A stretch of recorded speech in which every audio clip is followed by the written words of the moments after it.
European union نے اپنے نئے ڈیجیٹل سفری اجازت نامے ETIAS کے آغاز کی حتمی تاریخوں اور فیس کا اعلان کر دیا ہے۔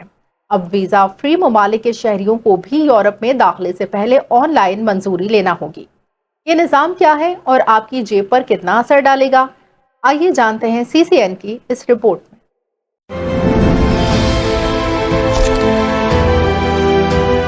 ETIAS کا باضابطہ آغاز 2026 کی آخری سہ ماہی Q4 میں ہو گیا ہے۔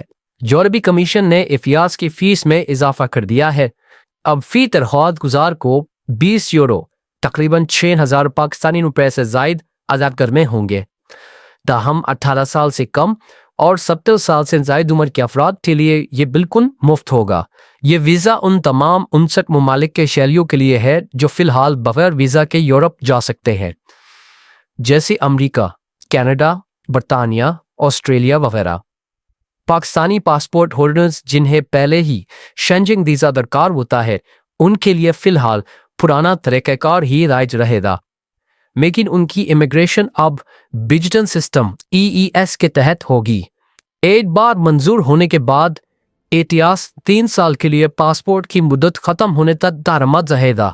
زیادہ تر درخواستوں کا فیصلہ چند منٹوں میں ہو جائے گا، لیکن پیچیدہ کیسز میں 4 سے 30 دن لگ سکتے ہیں۔ درخواست دینے کے لیے صرف ایک درست پاسپورٹ، ای میل ایڈریس اور فیس ادا کرنے کے لیے ڈیبٹ یا کریڈٹ کارڈ کی ضرورت ہوگی۔ کسی بائیو میٹرک یا سفارت خانے جانے کی ضرورت نہیں پڑے گی۔ مسافروں کے لیے ضروری انتباہ بھی ہے۔ حکام نے خبردار کیا ہے کہ انٹرنیٹ پر 100 سے زائد غیر سرکاری ویب سائٹس موجود ہیں، زائد فیسیں وصول کر رہی ہیں۔ مسافروں کو ہدایت کی گئی ہے کہ وہ صرف یورپی یونین کی آفیشیل ویب سائٹ europa.eu استعمال کرے تاکہ دھوکہ دہی سے بچ سکے۔ یورپ اب اپنی سرحدوں کو مزید محفوظ بنا رہا ہے۔ اگر آپ کا کوئی عزیز ویزا فری ملک کے پاسپورٹ پر یورپ جانے والا ہے تو اسے اس تبدیلی سے ضرور باخبر کریں۔